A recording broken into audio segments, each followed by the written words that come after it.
लखनऊ के press club Hazratganj में भारतीय किसान यूनियन महात्मा टिकैत ने प्रेस वार्ता कर किसानों की समस्याओं को प्रमुखता से उठाया। यूनियन के राष्ट्रीय अध्यक्ष अनिल तालान ने बताया कि किसानों के हित से जुड़ी 13 सूत्रीय मांगों को मुख्यमंत्री को लिखित रूप से भेजा गया है। प्रदेश प्रभारी ताराचंद बिष्ट ने कहा कि प्रदेश के अधिकांश जिलों में बुआई के समय डीएपी और यूरिया उपलब्ध नहीं हो पाती, वहीं खाद विक्रेता तय मूल्य से अधिक दाम वसूल रहे हैं। किसानों से लगातार अवैध वसूली और शोषण किया जा रहा है।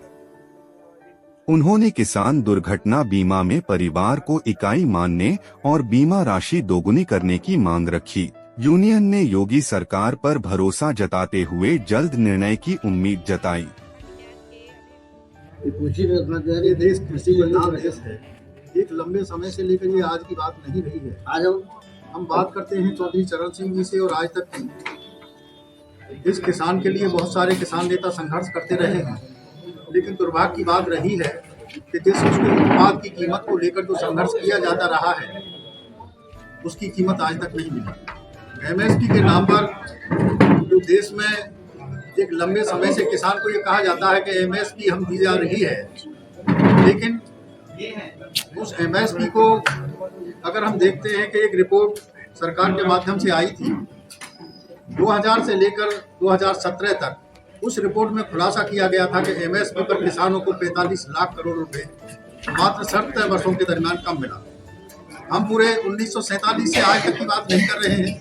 17 वर्षों में किसान पर जो कर्जा की बात, तत्कालिक कर्जा की बात भी करते हैं।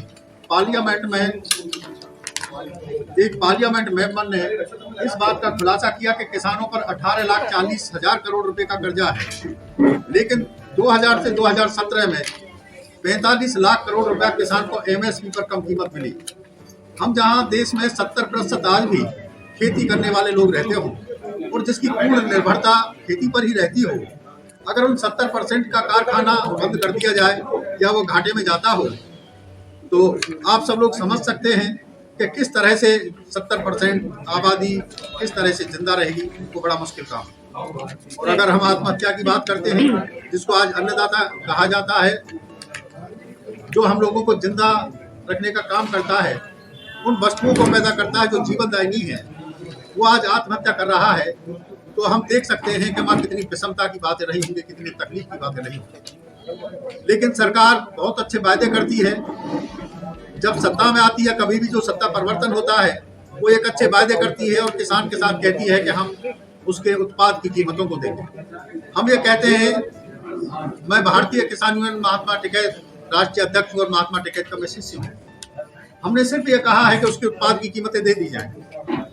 हिंदुस्तान की समस्त सरकारें जो कहती हैं कि हम किसानों पर बहुत ज़्यादा सब्सिडी देते हैं, उसके लिए बहुत ज़्यादा राहत के कार्य करते हैं, उस राहत की आवश्यकता किसान को नहीं है। खाद के नाम पर अभी आपने देखा होगा कि तत्कालिक रूप में भी किसान को किस तरह से खाद के लिए लाइन लगाकर खड़ा रहना पड़ा। और दुर्भाग्य की बात सबसे बड़ी ये हो जाती है कि एक भी दाना इस हिंदुस्तान के अंदर उसकी बुवाई बिना खाद के नहीं होती है और उसकी पकाई और कटाई भी बिना खाद के नहीं होती है। लेकिन अफसोस की बात है कि बहुत सारा काला बाजार में पैसा देकर, उसको ज़्यादा पैसा देकर किसान को खाद खरीदना पड़ता है। हम इस बात को आज भी इस मंच के माध्यम से कहना चाहते हैं, इस प्रेस वार्ता में कहना चाहते हैं कि सरकार इस देश में किसानों के हित की बात करे और किसानों की सोचे। आज पूरा देश ऐसे लगता है कि जैसे पूंजीपतियों का देश हो गया हो और किसान के उत्पाद की कीमतें नहीं मिल रही। वो दिन दूर नहीं है कि जब इस देश में हम कहना नहीं चाहते, लेकिन सरकार इस बात को कहती है कि इस तरह के शब्दों का इस्तेमाल जिसे हम कहना जा रहे हैं, हम इस तरह के शब्दों का इस्तेमाल अगर करते हैं तो सरकार इस बात को कह देती है कि हम मुकद्दर हो गए। लेकिन हम उसको बता देना चाहते हैं कि भारतीय किसान यूनियन महात्मा टिकैत या भारतीय संयुक्त किसान मोर्चा गैर राजनीतिक किसी सरकार के विरोध में नहीं है और ना ही किसी राजनीतिक पार्टी के साथ उसकी कोई वचनबद्धता है। परंतु हम उतना जरूर बता देना चाहते हैं कि सरकार अच्छी तरह से सुन ले, हमारी हिंदुस्तान के किसान के साथ वचनबद्धता है। अगर उसके उत्पाद की कीमतें नहीं मिली तो कुर्बानियां अनवरत जारी रहेंगी। इस सरकार में जितना दम है, इस देश को स्वतंत्र कराने के लिए अगर इस देश के किसानों ने अपने बेटों की कुर्बानियां दी हैं और आज भी अगर रक्षा करते हुए तिरंगे झंडे में लिपट कर जब इस देश के किसान का बेटा आता है तो वो महसूस करे इस देश के किसान की माँ का कलेजा है जो वो कहती है कि मेरा एक बेटा और होता तो हमें सीमा की पर रक्षा करने के लिए ब्रिटेन से उसको भेज देते हैं। हम इस देश को खाद्यान्न पैदा करके बचाने का कार्य करते हैं, लेकिन हम स्वयं ही इस पर फांसी पर लटकने का कार्य जो सरकार के माध्यम से हो रहा है उसको बर्दाश्त नहीं किया जाना चाहिए। मैं उन सभी लोगों से भी जो खेती पर जिनकी निर्भरता नहीं है मैं उन सब लोगों से गुजारिश करता हूं कि इस देश को बचाने के लिए, इस देश की अखंडता को सुरक्षित रखने के लिए हम सब लोगों को उस कारखाने के उत्पाद की कीमत को सही करना होगा। जहां पर एक कमेटी को बनाया गया, बहुत सारी कमेटियां जब बनती हैं तो तुरंत ही उन कमेटियों की रिपोर्टों को लागू कर दिया जाता है, परंतु 2006 में जब रिपोर्ट आई थी आज तक उसमें सभी सरकार शामिल रही है, वो भले ही कांग्रेस सरकार शामिल रही हो। हम आज कांग्रेस सरकार से भी इस मंच के माध्यम से कहना चाहते हैं कि आज वो अपने मैनिफेस्टो के माध्यम से कहती है कि अगर हमारी सरकार आई तो हम स्वामीनाथन कमेटी की रिपोर्ट को लागू करेंगे, लेकिन दुर्भाग्य की बात है कि जब वो सत्ता में होते हैं तो उन्हें याद नहीं आता, वो सत्ता में नहीं होते हैं तो उन्हें ये याद आ जाता है कि हम स्वामीनाथन कमेटी की रिपोर्ट को लागू करेंगे और किसान को हम सरसब्ज करने का काम करेंगे। आज हम यही कहना चाहते हैं कि हमारे एक 6 इशूज को लेकर कि जहां पर स्वामीनाथन कमेटी की रिपोर्ट को लागू करना, MSP पर गारंटी कानून बनाना, कर्जा को, किसान के कर्जे को माफ करना, 2013 के भूमि अधिग्रहण बिल का क्रियान्वयन करना, बिजली का बिल जो बहुत ज्यादा बढ़ता चला जा रहा है, जिसका एक प्राइवेटाइजेशन होता चला जा रहा है, उसको रोकना। इन 6 इशूज पर हम कन्याकुमारी से लेकर कश्मीर तक हम एक यात्रा कर रहे हैं। उस यात्रा में समस्त देश के किसानों से हमारी अपील है। उसमें हमारे बीच में आज जनशक्ति यूनियन से भी मान सिंह जी भी हमारे साथ शामिल हैं, भारतीय किसान यूनियन के राम प्रकाश जी, राष्ट्रीय सचिव तारा सिंह जी, प्रदेश प्रभारी पूर्वांचल जोन के प्रदेश अध्यक्ष तिवारी जी, विपिन तिवारी जी, हमारे जिला अध्यक्ष बाराबंकी से विनोद जी, ये सभी लोग इसमें शामिल हुए हैं प्रेस वार्ता में। सर, तो हम तो यही कहते हैं कि सरकार जो किसान की बात करेगी वही देश पर राज करेगी, और हमारा वो है कि अभी हमने एक माननीय योगी आदित्यनाथ जी के लिए एक ज्ञापन बनाया है। इसमें हमने दिया उत्तर प्रदेश के समस्त जिलों में DAP और यूरिया किसानों को बुआई के समय में नहीं मिलती तथा बाजार में निर्धारित मूल्य से काफ़ी अधिक कीमत पर खाद बेचकर किसानों के द्वारा किसानों से अवैध वसूली की जा रही है। रबी फसल की बुआई समय किसानों को पर्याप्त मात्रा में सरकारी मूल्य पर खाद उपलब्ध नहीं कराई जाती है।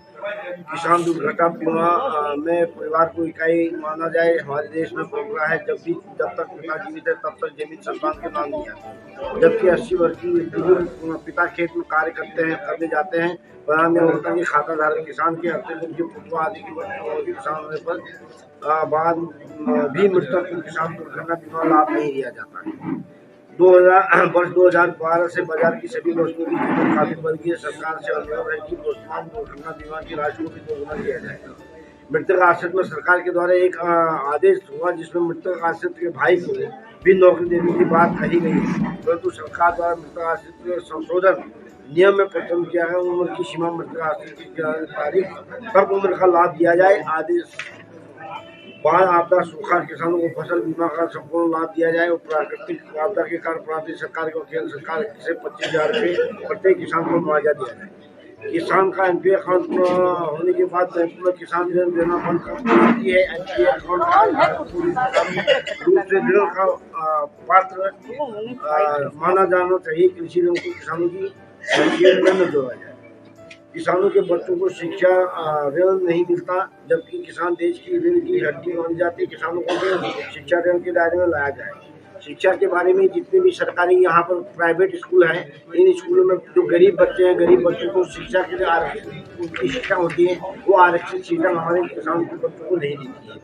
और हम मांग करेंगे कि अगर ये जल्दी लागू न किया जाए तो हम इसके खिलाफ जो है धरना प्रदर्शन करेंगे। और जो सरकारी स्कूल, जो प्राइवेट स्कूल जो भी ये सुविधाएं नहीं दे रहे हैं, हम उसके कॉलेजों के आगे जो है कॉलेज है, जब तक हमारे किसानों के बच्चों को, गरीब बच्चों को पूरी तरह से आरक्षित शिक्षा वो नहीं देते तो हम धरना प्रदर्शन का कार्य करेंगे।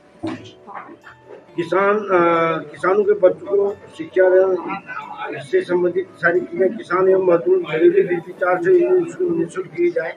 बिजली चेकिंग के नाम पर किसानों का बंद किया है। उत्तर प्रदेश के किसानों को 550 प्रति क्विंटल गन्ने का रेट दिया था, दिया जाए। भारतीय